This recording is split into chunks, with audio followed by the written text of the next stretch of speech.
Ball Nation, stand up. It's time to represent the 865. No limits, no strings attached. It's just us and Tennessee sports. You are now listening to the League of Their Own. Now here is your host, Josh Snyder. What's going on, guys? It's your boy Josh with the League of Their Own, and welcome to the podcast. It's a very special day today. Not really, it's just Wednesday, and there's nothing special about a Wednesday. If you are listening to us, you are either listening to us on YouTube, Facebook, iTunes, Spotify, Stitcher, or wherever you get your podcasts. We are on there. So go check us out on all those platforms, or just continue listening to wherever you're listening to us on. This show is actually brought to you by Audible. Audible is offering our listeners a free audiobook. So go to audibletrial.com/LottoPodcast. Go sign up for free, no charge, get your free audiobook, and then cancel, and you get to keep that free audiobook. Boom. Again, that's audibletrial.com/LottoPodcast. Go check it out. Go get your free book, and let's begin the show. On this episode of the podcast, we are going to be breaking down Georgia State Panthers versus yours truly, the Tennessee Volunteers. Yes, I know. Why are we having a breakdown show for Georgia State Panthers? Look, I'm a firm believer anybody can win on any given day, so let's not put them in our rear view just yet. Let's talk about it. Let's compare the two, and then see how it goes. So let's go ahead, and we're going to start this thing off with Georgia State Panthers. We're just going to run down their stats from last year, and then we'll take a quick peek. The Georgia State Panthers, I guarantee you, are very excited that the 2018 and 2019 season is behind them, because it was a rough one. So let's take a quick look at the stats for the Georgia State Panthers. Their passing yards, 206.8 yards per game. That ranked 92nd in the nation. Rushing yards was 171.4, ranked 62nd in the nation. Points for, 24.1, ranked 108th in the nation. Points against, 37.4, ranked 122nd in the nation. Let's compare those to Tennessee's. Now, I do love my Volunteers, but we did have a rough season last year. Let's take a look at Tennessee's team stats. Passing yards, 196.4, that ranks 97th in the nation. Rushing yards was 129.1, ranked 113th in the nation. Points for, 22.9, 113th in the nation. Points against, 27.9, 76th in the nation. So if you kind of take a look at it, we're right there with Georgia State Panthers. Now let's take a look at Georgia State Panthers' overall statistics. Now, I know what you're thinking. Stats don't mean a darn thing, and I agree with you because, like I said before, anybody can win on any given day. Stats don't mean jack squat. But for those people who want to hear the stats, the stat junkies that want to hear it all, I got you. Don't worry. So let's take a look at Georgia State Panthers quarterback Dan Ellington. He completed 59.6% of his passes, completing 174 of 292. Total yardage was 2,119. Average pass was about 7 yards. 12 touchdowns, 5 interceptions. Didn't turn the ball over that much. Pretty good. But he was sacked 24 times. Now, I don't know how Georgia State's offensive line is, but I know ours was pretty rough last year. And let's take a look at their leading rusher, who is Dan Ellington. Their quarterback is their leading rusher last year with 159 attempts for 625 yards and 5 touchdowns on the ground. The next closest would be Trey. Is that Trey? Trey Barnett? Yeah. Tra? No, that's got to be Trey. T-R-A? All right, if that's wrong, I'm an idiot. If it's right, then good. He rushed for 109 attempts for 551 yards and 7 touchdowns. So they like to spread the rock on the ground, I can see here. They have 5 players. Well, let's not count that. They have 3 players with 300-plus yards this past year, and then they have 4 other players with 100 and something. So they like to spread the ball, obviously, on the ground. Passing is not their forte. Their leading receiver was Penny Hart with 669 yards.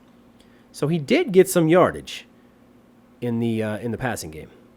So maybe I just need to retract exactly what I just said, because they have their second leading receiver. Well, he's not a leading receiver, you idiot. If he's second, if you're not first, you're last. The second receiver on that list was next to 495 yards and then 286 yards. So they can spread the ball out. It's from what I don't know. I'm going to be honest. I've never watched a Georgia State Panthers game.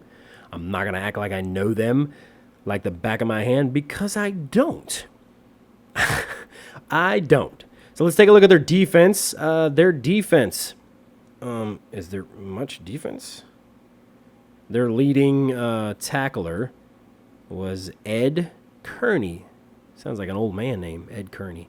With 81 tackles, and then they had one interception for DeAndre Applin. Boy, they got some weird names for me. Weird names. So in reality, they had a rough season last year, and their stats do show that they weren't stellar, but we can't talk either. So let's jump over to Tennessee, and let's take a quick look at them compared to Georgia State, and then we'll talk about some other stuff.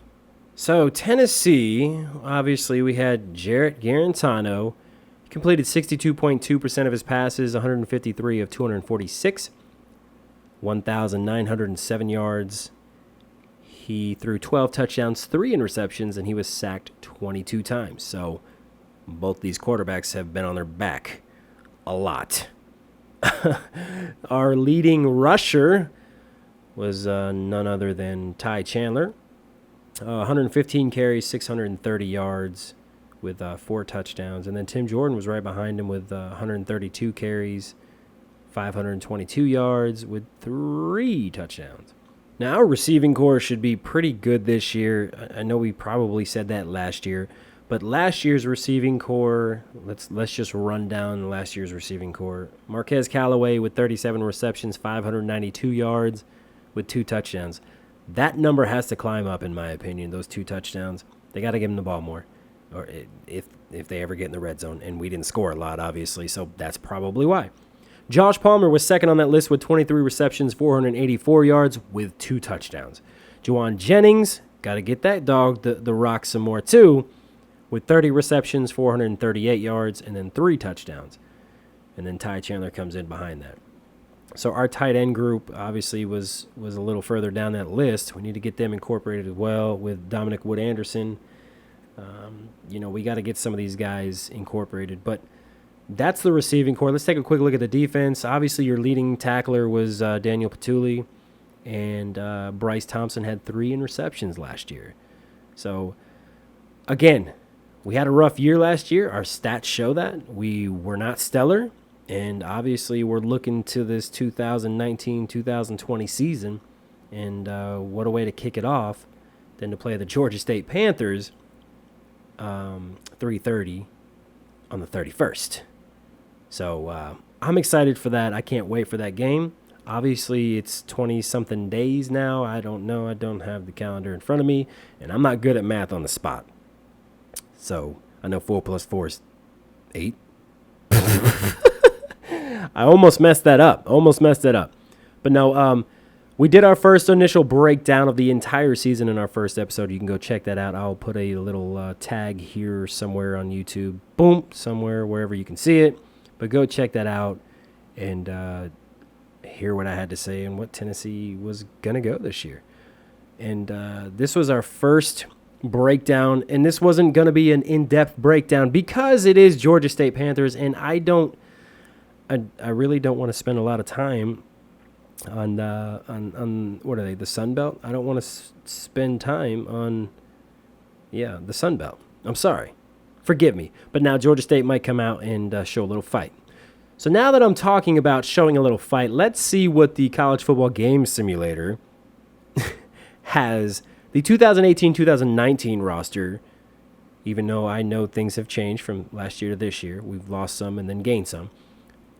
Let's see what last year's roster will do against Georgia State in the NCAA College Football Game Simulator. And let's take a quick look, and boom, That's not impressive to me, but that is last year's roster. It has Tennessee, the final score, 42-23. I mean, that is kind of impressive, but if you allow Georgia State to put up 23 points on you, Tennessee's defense has an issue.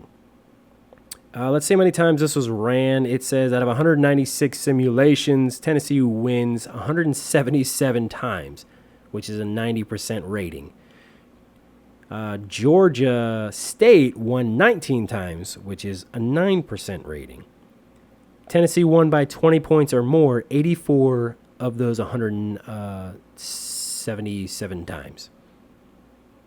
And then Georgia State won by 20 points or more 0 times. That's just a quick little NCAA game simulator. Go check it out. It's www.ncaagamesim.com. They do basketball, football, and all that good stuff. So check it out. It'll actually break down play-by-play, which is, I don't know how they do that. It's kind of weird. Wouldn't trust that to save my life. But it's just something fun to take a look at and game simulator. So go check it out. So that's it, guys. That's all I got for this little breakdown of Georgia State Panthers. There's really, like I said, there's not much to break down. But let's take a quick look at the breaking news today that I'm sure some fans are a little upset about. Emmett Gooden, the JUCO transfer, number one. I think he was number one. He was something. He was ranked something. We had him on the show here last year, I believe it was. And he is done for the year, tore his ACL, and is expected to undergo surgery next week. Tough break for our defensive line. Now we have to shuffle some things around, and hopefully we can get the Michigan transfer, Solomon, approved and ready to go, but that is yet to be determined. So again, Emmett Gooden tears ACL and is out for the year.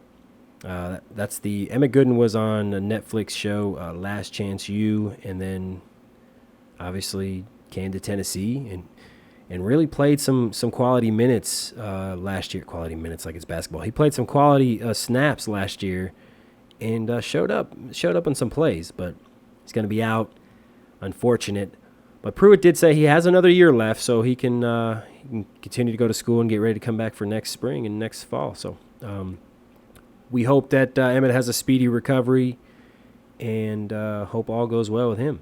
And another breaking news, I don't know if this is huge or major news. Now, if I butcher his last name, you got me. Nathan Newhouse? He leaves the Tennessee football program, and Jeremy Pruitt says it was 100% Nathan's decision. So I'm sure you're not going to get any details of why he left, but unless you follow the guy personally or know him personally. But he has decided to leave the team, which it makes you wonder, why would you all of a sudden want to leave the team when you have 2.5 weeks or 3 weeks until football time and you want to leave? But we don't know the situation with this guy. So Nathan Newhouse has left. And that's pretty much the news coming out of practice today. Again, today is Wednesday. Very special day. It's hump day. And Emmett Gooden out for the rest of the year. And Nathan has left. I'm not even going to say his last name anymore. Nathan has left the team. So, guys, this has been a quick little breakdown of the Georgia State Panthers versus the Tennessee Volunteers. What am I going to do? Put them head-to-head and see who has the better wide receiving core, the quarterback core, the running back group? I'm not going to do that because I'm sure you guys know the answer to that. And I'm sure everybody's like, why even bother making this when you know it's going to be 56-0 or 47-2 or whatever? But I like to give the benefit of the doubt. And like I said before, and I'll say it again, any team can win on any given day. So I got to give our opponent some respect. You know they say always respect your opponent, right? Always respect your opponent. So I did that a little bit, even though we're kind of evenly matched, it looks like. So we'll find out on the 31st. And that game is, 3:30? A 3:30 game? Boy, I can't wait. Hopefully the weather has calmed down a little bit as far as the 100-degree temperatures and humidity and all that fancy shindig. So I hope that I get to attend that game. I don't know if I'll be able to go to that game, but I might just stay at home and watch it. Who cares, right? So hopefully we get that win on the first day. And that's going to do it for this episode of the podcast, guys. Thank you for listening wherever you're from and however you listen to us, whether it be on iTunes, Spotify, Stitcher Radio, Google Podcast. And remember, we're available on YouTube, Twitter, Facebook, and Instagram. Our live shows start on Facebook the first week of the college football season, so come back, check us out. Facebook.com/Lotto Podcast. Come interact with us live on Facebook. This last segment has been brought to you by Score Big.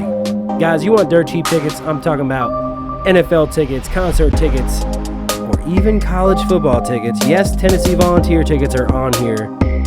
Click the link in our description, or if you're listening to us on audio, go to the description and find that link. Click on it, get a discount, go to Score Big, get your tickets there. And remember, as always, go Vols.